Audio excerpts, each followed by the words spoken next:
محترم ناظرین، السلام علیکم ورحمۃ اللہ وبرکاتہ۔ ہم اپنے یوٹیوب چینل علم غوثیہ نیٹ ورک پر آپ کا تہہ دل سے خیر مقدم کرتے ہیں اور امید کرتے ہیں کہ آپ سبھی بخیر و عافیت ہوں گے۔ اللہ رب العزت ہم سب کو شاد و آباد رکھے اور دنیا و آخرت کی کامیابیوں سے سرفراز فرمائے۔ آج ہم آپ کی خدمت میں ایک بہت ہی بہترین واقعہ لے کر حاضر ہوئے ہیں۔ انشاءاللہ اس کو سن کر آپ کا ایمان تازہ ہو جائے گا اور آپ کو بہت پسند آئے گا، لہٰذا اس واقعے کو آپ شروع سے آخر تک ضرور سنیں۔ حضرت ابراہیم ابن ادہم کا نام آپ نے سنا ہوگا۔ آپ بلخ کے رہنے والے تھے اور بلخ کے بادشاہ تھے، اور آپ کے روب و دبدبے کا عالم یہ تھا کہ ایک جہان آپ کے زیر فرمان تھا، اور جب آپ کسی سواری پر سوار ہو کر چلتے تو آپ کے غلام اور خدام 40 ڈھالیں سونے کی اور 40 گرز سونے کے آپ کے آگے پیچھے لے کر کے چلتے تھے۔ ایک رات میں، ایک شب میں آپ اپنے شاہی محل میں شاہی بستر پر لیٹے ہوئے تھے، سو رہے تھے۔ اچانک آدھی رات کے وقت میں محل کی چھت پر کسی کے چلنے کی آہٹ محسوس ہوئی۔ آپ کو لگا کہ محل کی چھت پر کوئی چل رہا ہے۔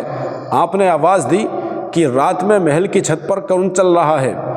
تو چلنے والے نے جواب دیا کہ میں محل کی چھت پر اپنے اونٹ تلاش کر رہا ہوں۔ تو آپ نے فرمایا، نادان، کہیں محل کی چھت پر بھی اونٹ ملے ہیں؟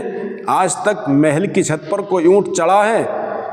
تو اس چلنے والے نے کہا، اونٹوں کو تلاش کرنے والے نے کہا، اے ابراہیم ابن ادہم، جب محل کی چھت پر اونٹ نہیں مل سکتا تو ان نرم و نازک بستروں پر، ان شاہی محل کے شاہی گدوں پر، ان نرم و نازک بستروں پر خدا نہیں مل سکتا جو تم ان نرم و نازک بستروں پر، مخملی بستروں پر، شاہی بستر پر خدا ڈھونڈ رہے ہو۔ خدا شاہی بستر پر، مخملی بستروں پر نہیں ملتا۔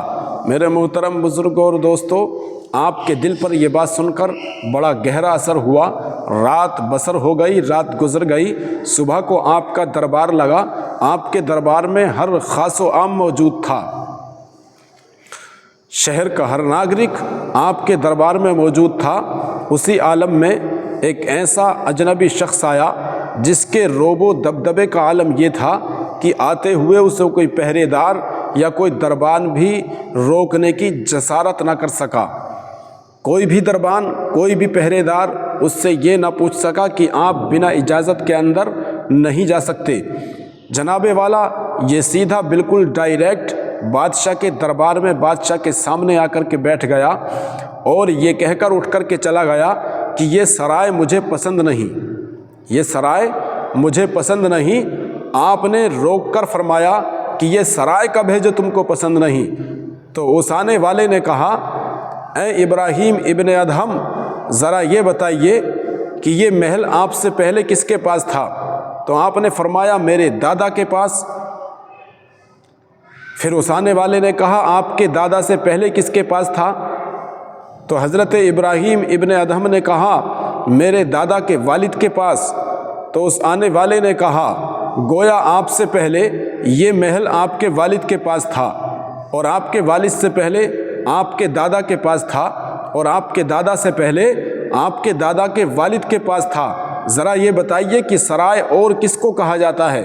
سرائے اسی کو تو کہا جاتا ہے کہ ایک جاتا ہے دوسرا آتا ہے، ایک جاتا ہے دوسرا آتا ہے۔ اسی طرح سے پہلے اس میں آپ کے دادا کے والد تھے، پھر آپ کے دادا تھے، پھر آپ کے والد، اب آپ ہیں، تو یہ سرائے نہیں تو اور کیا ہے؟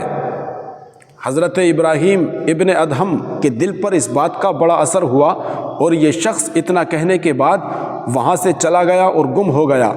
حضرت ابراہیم ابن ادہم نے ان کو آواز دی اور ان کے پیچھے دوڑے اور ایک جگہ ان کو پا لیا اور دریافت فرمایا کہ آپ ذرا یہ تو بتائیں کہ آپ ہیں کون؟ تو آپ نے فرمایا، میں خضر ہوں۔ کون؟ میں خضر ہوں۔ جناب والا حضرت ابراہیم ابن ادہم نے اسی دن سے اپنی تمام بادشاہت کو، تمام مال و دولت کو، تمام فوج و سپاہ کو، تمام نوکر چاکر کو